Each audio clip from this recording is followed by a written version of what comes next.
नमस्कार, मैं हूं मनोज टिबड़ेवाल आकाश। एक मुलाकात में आज हमारे साथ हैं बेहद खास मेहमान, भारत सरकार के रेल मंत्री मल्लिकार्जुन खड़गे जी। 21 जुलाई 1942 को कर्नाटक के बीदर जिले में जन्मे मल्लिकार्जुन खड़गे जी अनुसूचित जाति से आते हैं। वकालत की पढ़ाई करने वाले मल्लिकार्जुन खड़गे जी की गिनती कर्नाटक के मजबूत जनाधार वाले नेताओं में होती है।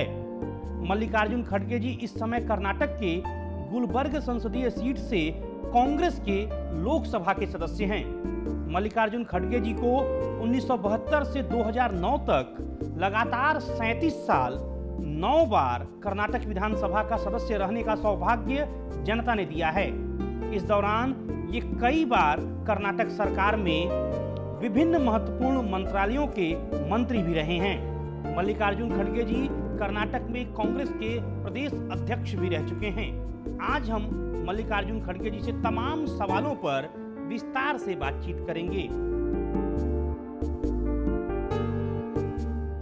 मल्लिकार्जुन खड़गे जी, आपका स्वागत है दूरदर्शन की इस खास पड़ताल एक मुलाकात में। नमस्कार। आप काफी सीनियर लीडर हैं। कांग्रेस में कर्नाटक में 37 साल तक आप विधायक रहे, 9 बार आप चुनाव जीते, फिर अचानक 2009 में आपने लोकसभा का चुनाव लड़ा और केंद्र की राजनीति का मन बनाया। ऐसा क्यों? ऐसा मैं वहाँ पर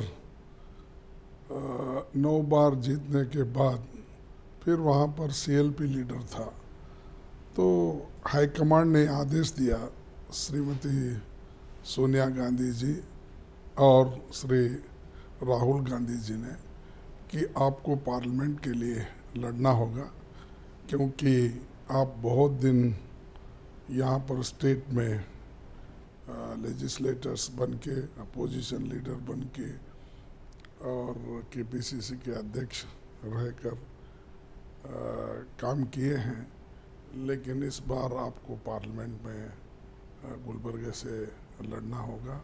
और उन्होंने आदेश दिया तो उस आदेश का पालन हमने किया। करीब 2 महीने से आप भारत सरकार के रेल मंत्री हैं। रेल मंत्री के तौर पर आप देश के लिए करना क्या चाहते हैं? रेल मंत्रालय जनता के सेवा में बहुत बड़ा योगदान देती है, सहकार देता है, खास करके गरीब लोगों के लिए, गरीब तबके के लिए कम से कम कीमत पर सफ़र करने का एक बहुत बड़ा सहूलत रेल से होता है। और कन्याकुमारी से लेकर कश्मीर तक ये एक ही ऐसा साधन है, संपर्क साधन, जो सारे भारत को इससे जोड़ दिया जाता है। हर दिन कम से कम 2 करोड़ 30 लाख लोग सफ़र करते हैं, और जब 2 करोड़ 30 लाख लोग सफ़र करते हैं तो उनका देखभाल, उनकी सुरक्षितता, उनका आरोग्य, सभी चीज़ों पे हमको ध्यान देना पड़ता है।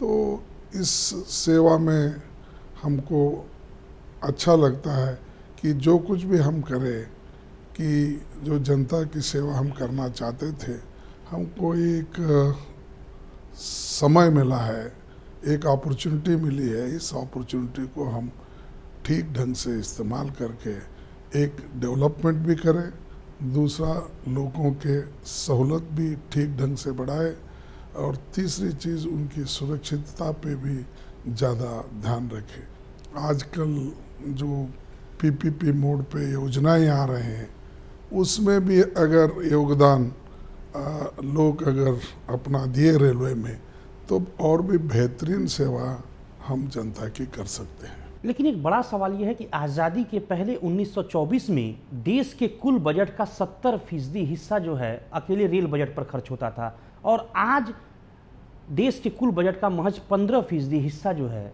रेलवे पर खर्च होता है। क्या यह जो अंतर आया है, इसको यह माना जाए कि रेलवे पहले की तुलना में अब उतनी प्राथमिकताओं में नहीं है सरकार की? ऐसा नहीं, क्योंकि पहले से भी अब तो ज़्यादा रेल लाइन हुई है, नए रेल लाइन आए हैं, लेकिन अब ज़्यादा कंसंट्रेशन हम पैसेंजर्स पे करते हैं उनके सहूलत देने के लिए, तो इसमें हमारी कमाई बहुत कम होती है। कम से कम 100% में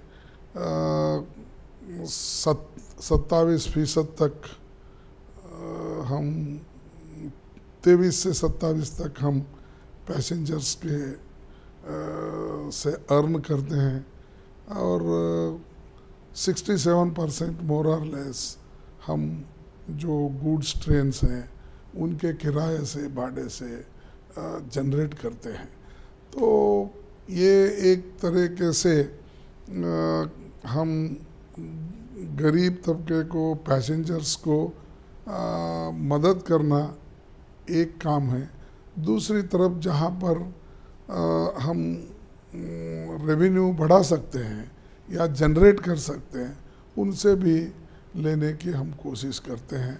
इस तरह से एक संतुलन बनता है, यानी थोड़ा सा बैलेंस बनता है बजट, और उसी ढंग से आज चला रहे हैं।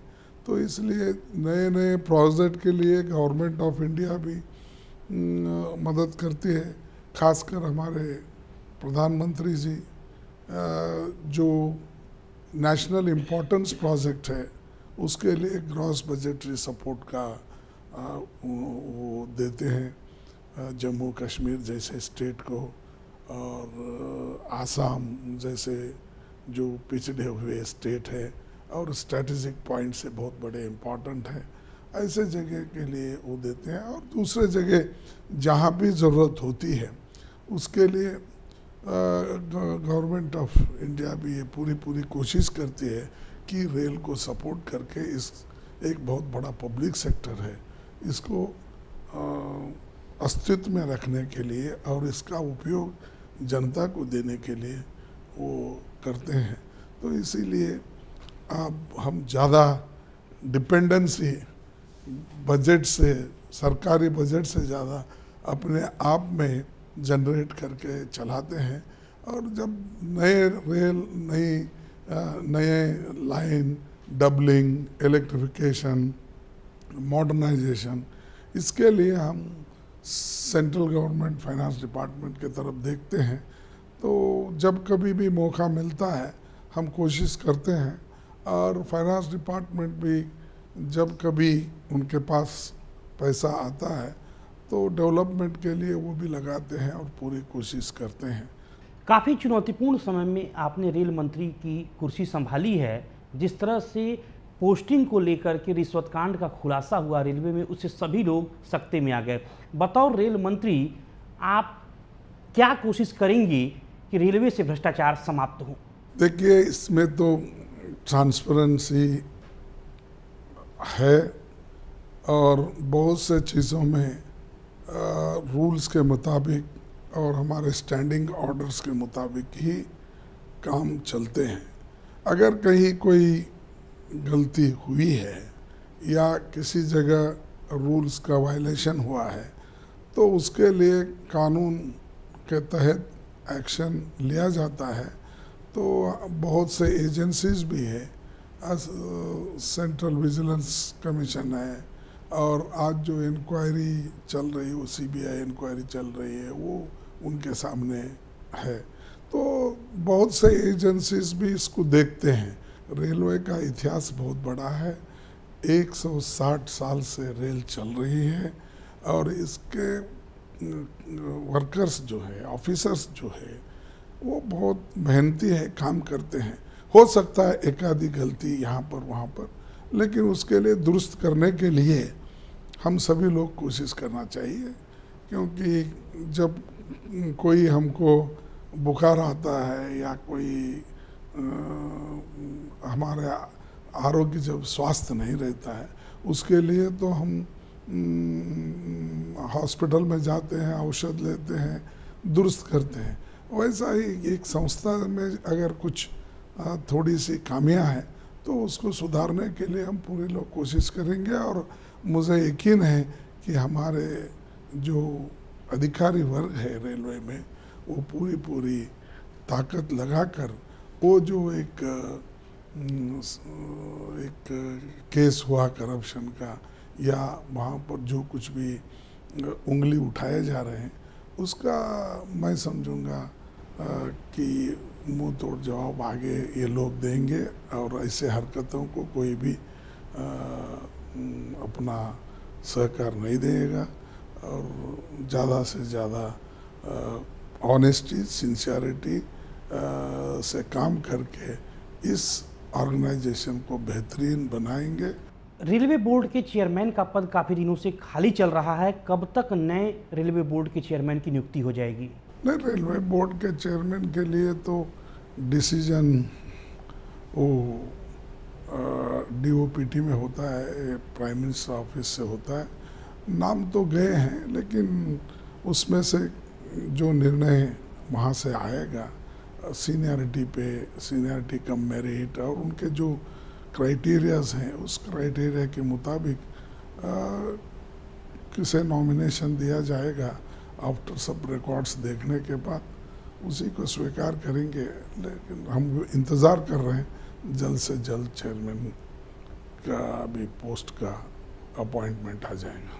खड़गे साहब, जिस तरह से तेल कंपनियां लगातार हर महीने डीजल के मूल्य बढ़ा रही हैं, क्या आपको लगता है कि निकट भविष्य में रेल यात्री किराए और माल भाड़े में कोई बढ़ोतरी हो सकती है? नहीं, देखिए,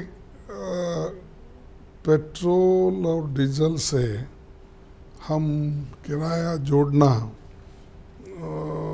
उतना ठीक नहीं होगा, लेकिन ये भी ज़रूरी है कि रेलवे को ज़्यादा से ज़्यादा उसको लॉस नहीं हो देना चाहिए, और उसमें कमाई भी होना, और सामान्य जनता को इसका भार भी नहीं होना।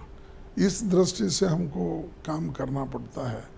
तो हम जो डीजल पेट्रोल बढ़ गए तो हम भी बढ़ाए, ऐसा नहीं है कि वहाँ पर तो हर 15 दिन में, हर 8 दिन में, हर महीने में डिपेंड्स ऑन द फ्लक्चुएशन बढ़ते हैं। तो यहाँ पर हम हर महीना, हर 2 महीने में नहीं बढ़ा सकते।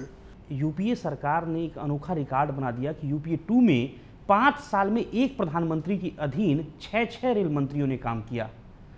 भले ममता बनर्जी की पार्टी से 3 रहे हों, ममता बनर्जी, दिनेश त्रिवेदी, मुकुल राय, फिर कांग्रेस के पवन बंसल, सीपी जोशी और अब मल्लिकार्जुन खड़गे।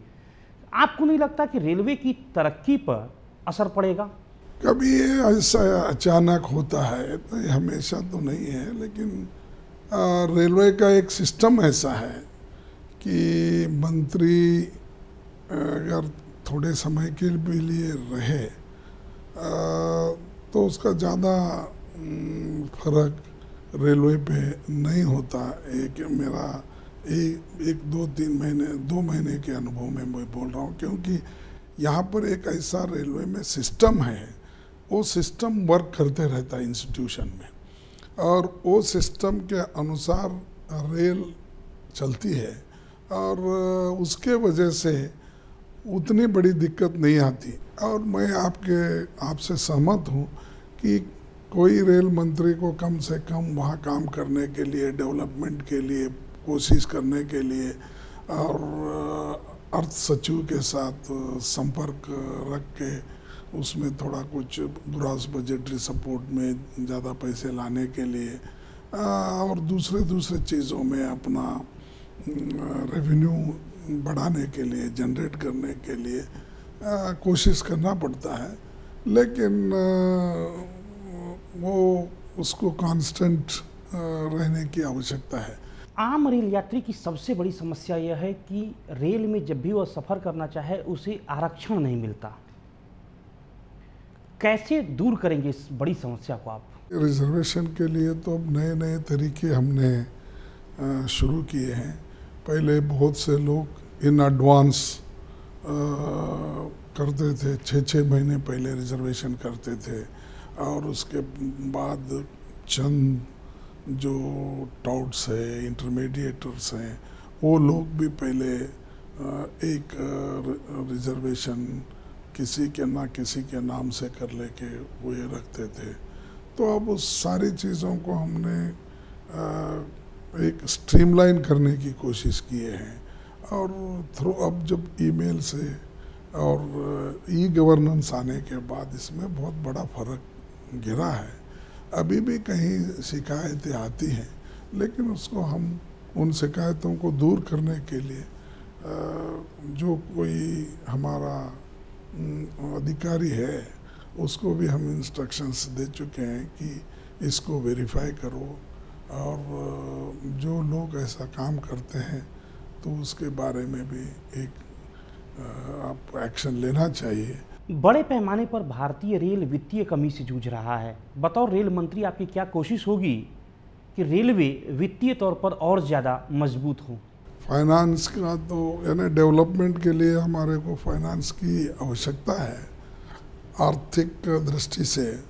इसी के लिए हमारी ये कोशिश हो रही है जितना हो सके कि इसको इकोनॉमिकली चलाने की कोशिश और एक्सपेंडिचर घटाने की कोशिश, और उसके साथ में ट्रांसपेरेंसी लाकर जो कामों में इसमें जहाँ पर कम में हम कर सकते हैं, ये सारी चीज़ें हमारी हो रही है। क्या आपको लगता है कि बुलेट ट्रेन का ज़माना भारत में आएगा?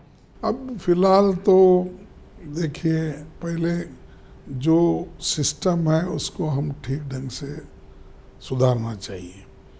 जो सिस्टम है उसमें पहले सुरक्षितता, स्पीड, टाइम, पंक्चुअलिटी और लोगों का यानी हेल्थ, इस सारी चीज़ों को देखना चाहिए एक तरफ। दूसरे तरफ जो स्पीड ट्रेन की बात है, अगर अब रेल में तो उतने इलाके में उतने पैसे नहीं हैं जो स्पेशल लाइन डालकर स्पीड ट्रेन चलाए, तो उसके लिए तो या तो पीपीपी मोड में अगर कोई इसको सपोर्ट करने के लिए तैयार है तो ऐसे प्रोजेक्ट अगर हमारे सामने आएंगे तो उसका विचार करके वो लाइन हम ज़्यादा से ज़्यादा उसको बढ़ावा देंगे। अब जो ये स्पेशल कॉरिडोर जो की बात जो चल रही है, जैसा कि लुधियाना से दिल्ली, दिल्ली से कलकत्ता, फिर दिल्ली से बॉम्बे, बॉम्बे से चेन्नई, ये जो कॉरिडोर्स हैं, ऐसे जो कॉरिडोर के लिए पैसे की तो बहुत आवश्यकता होती है। जब कॉरिडोर आएंगे तो स्पीड भी बढ़ेगा, टाइम भी बचत होगी, और लोगों को सस्ते में एक ट्रांसपोर्ट करने का अवसर भी मिलेगा।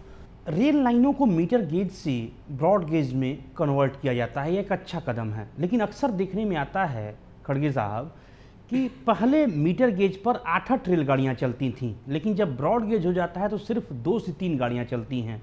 जब ब्रॉड गेज होता है तो स्पीड भी बढ़ती है, ज़्यादा लोगों को लेके जा सकता है, जब उसका कोच भी बड़ा होता है, और जो मीटर गेज पर चलने वाली ट्रेन में अगर 1000 पैसेंजर को लेके जाती थी या 500 पैसेंजर को लेके जाती थी, तो उस जगह तो डबल पैसेंजर्स जाते हैं और स्पीड से भी जाता है। तो ये जो है यूनिगेज जब पॉलिसी आ गई, हमारे प्रधानमंत्री जी जब वो फाइनेंस मिनिस्टर थे, उस वक्त उन्होंने रेल के लिए सुझाव दिया कि थ्रू आउट कंट्री एक ही गेज होना चाहिए, यूनिगेज, ताकि एक कॉर्नर, देश के एक कॉर्नर से दूसरे कॉर्नर तक रुकावट न हो। हर साल फरवरी में जब रेल बजट पेश होता है तो बड़े पैमाने पर कारखाने लगाने की घोषणाएं की जाती हैं।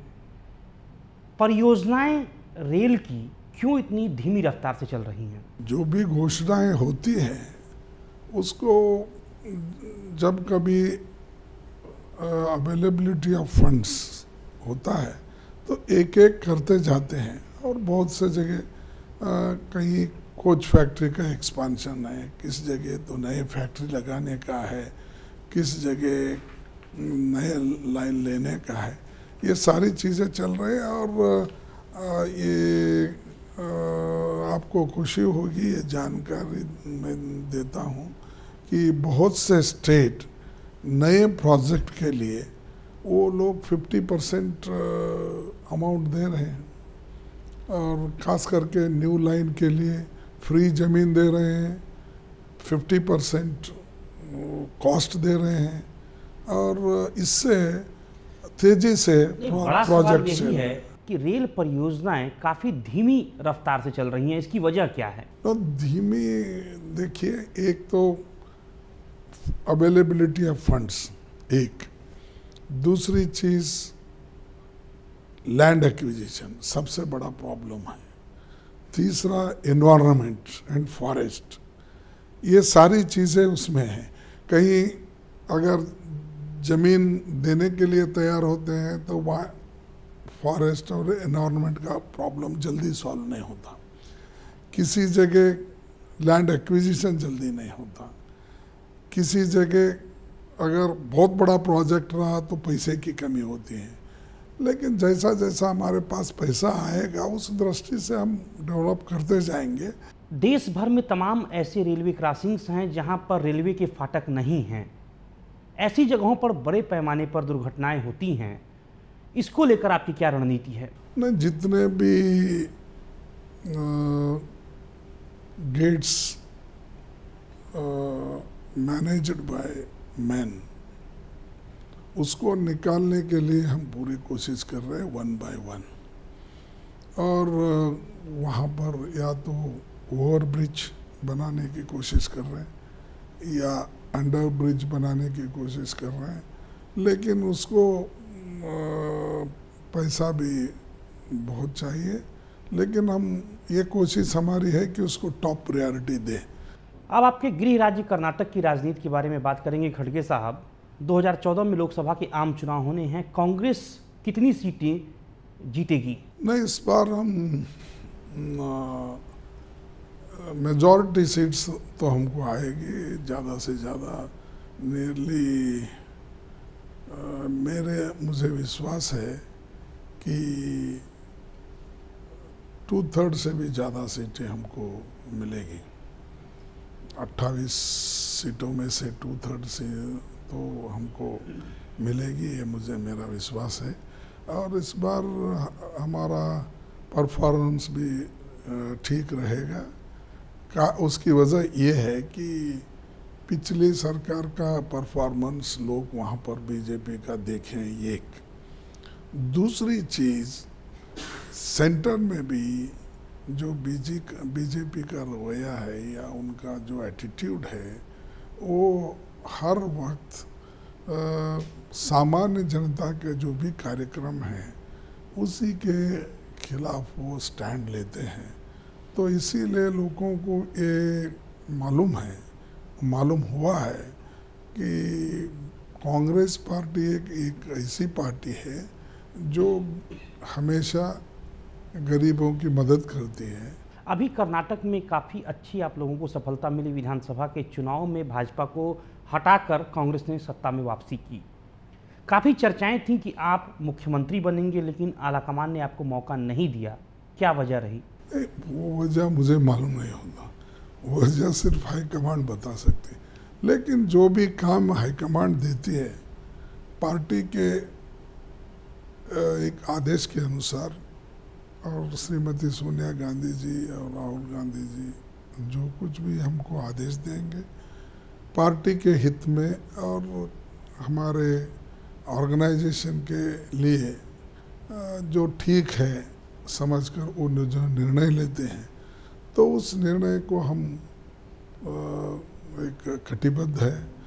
और इस पार्टी में मैं 1969 में ज्वाइन हुआ हूँ, जब मैं स्टूडेंट लीडर था और लेबर में भी काम करता था। एट द एज ऑफ 24-25 तब से मैं ही पार्टी में हूँ। और जब इस पार्टी में मैं पार्टी कभी बदला नहीं, एक ही पार्टी में हूँ। और मैं कम से कम अब 42 इयर्स मैं कंप्लीट कर रहा हूँ as a legislator, as a member of parliament. अब ये 4 साल, 4.25 साल। इससे पहले जैसा कि आपने कहा 37.5 ईयर नियरली MLA और KPCC प्रेसिडेंट के नाते मैं काम किया। और अपोजिशन लीडर मैं 7 साल रहा, डिप्टी लीडर रहा। तो ऐसे बहुत से चीज़ें मुझे काम करने का मौका मिला है। ये सभी पार्टी के वजह से मिला है और पार्टी ने मुझे बहुत कुछ दिया है। अगर कोई चीज़ नहीं मिलती हमारी इच्छा के अनुसार तो ये कहना ठीक नहीं कि हमारे को इससे अलग कर दिया गया या ये कर दिया। जो भी काम वो देंगे वो काम हम करते रहेंगे। आप संतुष्ट हैं रेल मंत्री के पद से? देखिए, मैं हमेशा काम करने में अपने संतुष्टि जाहिर करता हूँ। कोई काम बुरा नहीं होता या कम नहीं होता। काम कभी भी आप अच्छा करें, छोड़ दीजिए उसको, आपको क्या मिलेगा क्या नहीं मिलेगा उसके लिए आप नहीं। That is my philosophy. आप अपना रोल मॉडल किसे मानते हैं? मेरा पॉलिटिकल फिलॉसफी पंडित जवाहरलाल नेहरू जी, जो इस देश में सोशलिज्म के लिए उन्होंने जो बुनियाद डाली, उस बुनियादी पॉलिटिकल फिलॉसफी को मैं स्वीकार किया हूँ। और इंदिरा गांधी जी के जो भी प्रोग्राम्स थे उस प्रोग्राम को आकर्षित होकर हमने जब यंग एज में इस पार्टी को ज्वाइन किए। हालांकि मैं सामाजिक तौर पर डॉक्टर बाबा साहब अम्बेडकर के तत्वों को प्रचार किया हूँ और जो साइंटिफिक व्यूज़ और साइंटिफिक रिलीजन के तौर पर बुद्धा को मैंने फॉलो किया हूँ। बहुत बहुत धन्यवाद मल्लिकार्जुन खड़गे जी दूरदर्शन से बातचीत के लिए। तो ये थे भारत सरकार के रेल मंत्री मल्लिकार्जुन खड़गे जी, जिन्होंने हमारे तमाम सवालों का बेबाकी के साथ जवाब दिया। और उनका कहना है कि भले UPA 2 ने 5 साल में 6 रेल मंत्री दिए, लेकिन 6वें रेल मंत्री के तौर पर इनकी पूरी कोशिश होगी कि देश के रेल मंत्रालय को तरक्की की नई राह पर ये ले जाएं। अगले सप्ताह आपसे फिर मुलाकात होगी ठीक इसी समय आपके अपने लोकप्रिय कार्यक्रम एक मुलाकात में, देश की एक और बड़ी हस्ती के साथ। तब तक नमस्कार।